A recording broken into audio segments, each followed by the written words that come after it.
सभी साथियों को जय श्री राधे। आज हम फिर पहुँचते हैं आपके अपने YouTube चैनल निशंक सुरेंद्र में आज के दिन की जानकारी लेकर, जो कि आज दिनांक 13 अप्रैल 2026 हिंदू पंचांग के हिसाब से वैशाख माह से कृष्ण पक्ष एकादशी व्रत जो कि आज रखा जा रहा है। इस एकादशी व्रत को हम वरुथनी एकादशी के नाम से जानते हैं। ये एकादशी व्रत बहुत ही लाभकारी, पुण्य फल देने वाला और सभी पापों का नाश करने वाला है। इस व्रत को सभी सनातनी और वैष्णव संप्रदाय से जुड़े हुए लोग पूर्ण श्रद्धा भाव के साथ रख सकते हैं और रखें। और जो सनातन धर्म से जुड़े हुए हैं उनसे मेरी विनती है कि हो सके तो अपने छोटे बच्चों को भी इस व्रत का जरूर कराएं और इस व्रत से जोड़ें, क्योंकि ये वरुथनी एकादशी व्रत बहुत ही लाभकारी और पुण्यकारी व्रत है। ये हर किसी के लिए बहुत फ़ायदेमंद व्रत है। इस व्रत के अंदर सबसे बड़ी खासियत ये है कि भगवान के 12वें अवतार 12 भगवान के रूप का वर्णन होता है। जो भगवान श्री विष्णु का, श्री हरि का रूप है 12 अवतार, उस रूप की पूजा होती है इस व्रत के अंतर्गत। तो हम आप लोगों को बता दें कि इस व्रत को आज रखा जा रहा है। कुछ लोगों का भ्रम है या संशय है कि 13 में रखें या 14 में रखें, तो हम उनको बता दें कि आपकी एकादशी आज सूर्योदय से पूर्व लग चुकी है, जो कि रात को 1:19 से प्रारंभ हुई है। तो उदया तिथि के प्रारंभ होने के कारण हम इस एकादशी व्रत को आज 13 अप्रैल 2026 में रख रहे हैं। और इस व्रत का पारायण 14 तारीख अप्रैल 2026 को मंगलवार के दिन सुबह सूर्य उदय के पश्चात से लेकर 9:16 तक के मध्य हम इस व्रत का पारायण करेंगे, जो कि हम भगवान के चरणामृत से या तुलसी दल से या चावल खाकर इस व्रत का पारायण करेंगे, जिसे हम तंदुल भी बोलते हैं। तो ये इस व्रत से संबंधित जानकारी रही और पारायण से संबंधित जानकारी रही। अब इस व्रत की हम कथा सुनाते हैं कि पुराने समय में द्वापर युग में एक बार भगवान श्री कृष्ण से धर्मराज युधिष्ठिर ने पूछा, हे वासुदेव कृष्ण, ये वरुथनी एकादशी व्रत क्या है और क्या इसका फल है, इसके बारे में हमें आप विस्तार से बताएं। तो भगवान श्री कृष्ण धर्मराज युधिष्ठिर को इस व्रत की कथा सुनाते हैं कि पुराने समय में, प्राचीन काल में, एक नर्मदा नदी के तट पर कल काल में मानधाता नाम के एक राजा हुआ करते थे। मानधाता राजा रहे थे। उनका साम्राज्य नर्मदा तट के किनारों दोनों साइड काफ़ी दूर तक फैला हुआ था। बहुत ही साहसी, पराक्रमी, दानवली राजा रहे हैं मानधाता। तो अपने समय अनुसार जब उन्होंने पूरा राजपाट का सुख भोग लिया, तो उम्र ढलने के साथ साथ उनका विचार चेंज हुआ कि राजपाट छोड़कर अब हमको प्रभु भक्ति करनी चाहिए। तो एक घोर जंगल में तपस्या के लिए चले जाते हैं।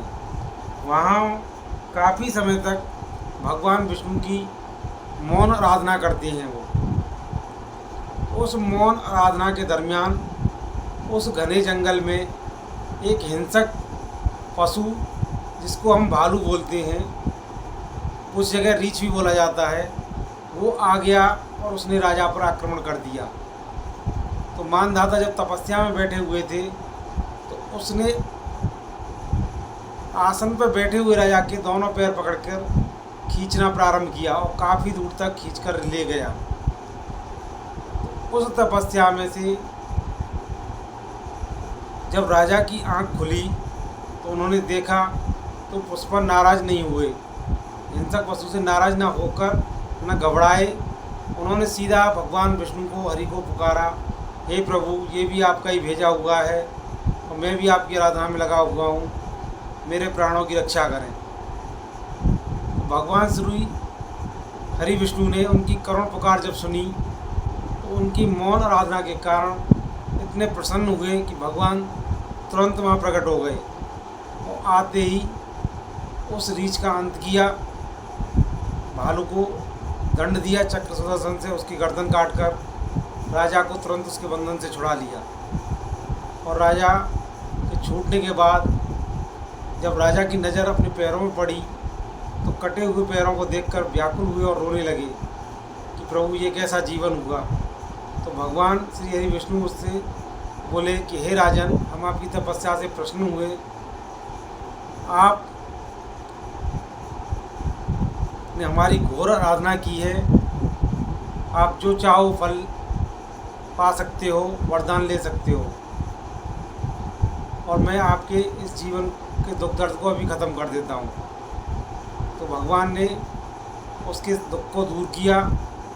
फिर उससे राजा से बोले, हे मानदाता, आपके पूर्व जन्मों के कुछ कर्मों का ये फल था कि जिसके कारण ये आपको कष्ट भोगना पड़ रहा है। इसके लिए आप ब्रज क्षेत्र में मथुरा नगरी चले जाइए और यमुना तट के किनारे भगवान बारह का पूजन कीजिए और आराधना कीजिए और विनती कीजिए, तो आपके ये दोनों पैर उन्हें लौट आएंगे। तो इस तरह से भगवान ये कहकर अंतर ध्यान हो गए और राजन अपने पैरों को पुनः पाने के लिए इस ब्रज क्षेत्र में मथुरा नगरी पर आकर जमुना किनारे भगवान बारह का आराधना पूजन किया, व्रत किया और बरोथनी एकादशी का उस दिन व्रत भी पड़ गया। तो इस व्रत को करते ही राजा के दोनों ही पूर्ण रूप से पैर सही हो गए और वो एक कंचन काया वाले शरीर से मोहित हुए, एक सुंदर काया उनको प्राप्त हुई। तो इस तरह से ये वर्तनी एकादशी व्रत की कथा रही। इस व्रत का पुण्य फल इतना है कि इस दिन कोई भी ब्रह्मचर्य के साथ पूर्ण श्रद्धा भाव से इस व्रत को करते हैं, उनको लाखों गुना तपस्याओं के बराबर इस व्रत का फल मिलता है। दूसरा, जो कुरुक्षेत्र में सूर्य के ग्रहण के दिन एक मन सोने का दान करते हैं, उन व्यक्तियों का अगर ये वर्तनी एकादशी व्रत पड़ जाता है तो उस दान के बराबर इस एक अकेले ही व्रत का फल है। इस व्रत का बहुत बड़ा ही फल प्राप्त होता है। तो आप सभी बिना किसी शंका के इस व्रत को पूर्ण रूप से आज धारण करें और अगले दिन इसका पारायण करें। इन्हीं शुभकामनाओं के साथ एकादशी व्रत की सभी को हार्दिक शुभकामनाएं। जय जय श्री राधे। आपको ये जानकारी कैसी लगी, इसके लिए हमारे YouTube चैनल निसंग सेन को सब्सक्राइब करें, शेयर करें, कमेंट करें और हमारा उत्साहवर्धन करते रहें, ताकि आपके लिए हम रोज़ाना अलग अलग जानकारियाँ पूजा पाठ से संबंधित एवं सनातन संबंधित जानकारी लाते रहें।